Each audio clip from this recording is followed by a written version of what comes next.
del califfo. Abu Ja'far era quello che sviluppava più geometria e astronomia, Ahmad era dedito alla meccanica, Al-Hasan alla geometria, e sotto di loro poi avevano tutta una scuola di traduttori, quindi questi sono quelli che introducono la scienza greca nel mondo arabo-islamico, non gli arabi veri e propri, a meno che fra gli arabi non mettiamo dentro i siriaci, che erano quelli che parlavano lingua araba e parlavano anche il greco perché erano sotto dominazione bizantina. Allora, i Banu Musa portarono tutta avanti una ricerca scientifica assieme anche a Kharizmi, e qui il nome dice molto. Allora, Kharizmi, allora questo è un nome che indica l'origine della persona, cioè da dove viene, sarebbe come dire, no? Tale è Pasiano, cioè noi abbiamo molti nomi in Friuli che indicano la località di provenienza, no? Per esempio non ci troverete nessun Udine perché Udine è troppo recente, però trovate Maran, Pasiano, altri nomi del genere. Allora, Kharizmi è il corrispondente di questo discorso, viene dalla Corazia. Dov'è questa regione? Si trova a sud del lago Maral, oggi Tagikistan, è un po' lontano per chiamarlo arabo, no? Ecco. Era l'area da cui viene Biruni, che era anche un altro persiano, e cui vengono anche molti altri, di vicino c'è Bukhara, da dove veniva Avicenna. Ecco. Quindi questo qui, che sempre che voi sentite a dire che è arabo, arabo non è. E poi parleremo più dettagliatamente di lui.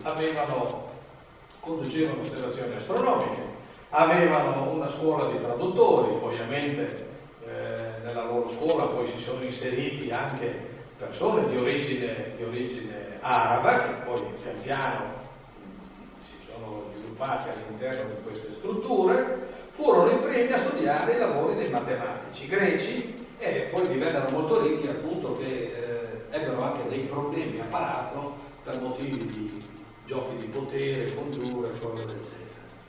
Ecco, vediamo Al-Kharizmi. Ecco, qui è interessante leggere il nome per capire come è scritto un nome arabo. L'uso è quello arabo, la persona, vi ho detto, è un persiano. Noi non sappiamo se lui viene direttamente dalla Corazmia o se è nato a Baghdad da genitori persiani. Abu vuol dire che padre di un certo Ja'far. Abu Ja'far vuol dire padre di Ja'far. Abu Mazen, quello che sentite il palestinese, vuol dire che è padre di Mazen. Muhammad è il suo nome, figlio di Musa. Ibn Musa vuol dire che aveva il padre, si chiamava Mosè. Al-Kharizmi vuol dire che viene dalla Corazmia. Ecco, il nome arabo che voi trovate nell'uso arabo lo potete scomporre in queste componenti: nome del figlio, il nome proprio della persona, nome del padre, il luogo d'origine. Quindi è molto semplice, no? Peso degli spagnoli. Com'è? Peso degli spagnoli, no? Sì, no, ma gli spagnoli, poi loro hanno messo 7 cognomi, 4 nomi. Ecco, Al-Kharizmi, perché è importante? A parte che ebbe un suo passato come responsabile della Casa della Sapienza, questo deposito e centro di cultura di Baghdad, ma ha tradotto direttamente diverse opere matematiche. Si pensa che addirittura sia anche toccato a lui quel famoso manoscritto arrivato dall'India, che sì, è arrivato nel 760, non è stato tradotto immediatamente. Ecco, viene ovviamente considerato il padre dell'algebra, tant'è che vedete la parola algoritmo da dove viene, da algoritmi, che è Al-Kharizmi. No? Scrisse un libro sul calcolo indiano. Allora, il calcolo indiano, che cos'è il calcolo indiano? Il calcolo indiano è il calcolo che facciamo noi. Non sono arrivati i numeri dall'India, sono arrivati il sistema di calcolo con le cifre dall'India, che è diverso. Cioè i simboli non sono significativi, è la tecnica di calcolo che è significativa.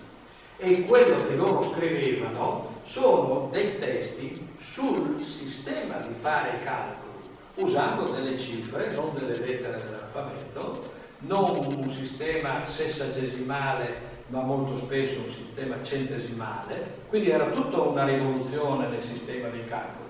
Sistema che non passa subito, non passa da noi, non passa nemmeno da loro. Chi saranno quelli che cominceranno a usare con diffusione il sistema di calcolo indiano? I commercianti.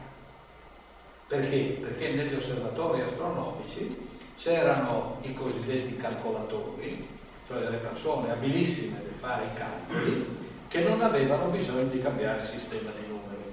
Per loro era molto facile, i calcoli che si facevano erano di relativa semplicità e quindi questi testi che vengono scritti abbastanza presto non entreranno, non saranno efficaci per almeno 300-400 anni. Quindi anche lì è una storia piuttosto complicata. Un altro grande persiano è Biruni, adesso avete imparato il trucchetto, no? Abu Rayyan aveva un figlio che si chiamava Rayyan, in effetti aveva una figlia che si chiamava Rayana, però quello è andato. Si chiamava anche lui Muhammad, il nome più usato del mondo, aveva un padre che si chiamava Ahmad ed era un cafone, perché Biruni vuol dire che veniva da fuori città, non era della capitale, era uno della periferia, no? Ecco, anche lui nasce in Khorasmia, oggi l'Uzbekistan, e poi finirà per morire a Ghazna, che è una città dell'Afghanistan. Perché finisce là?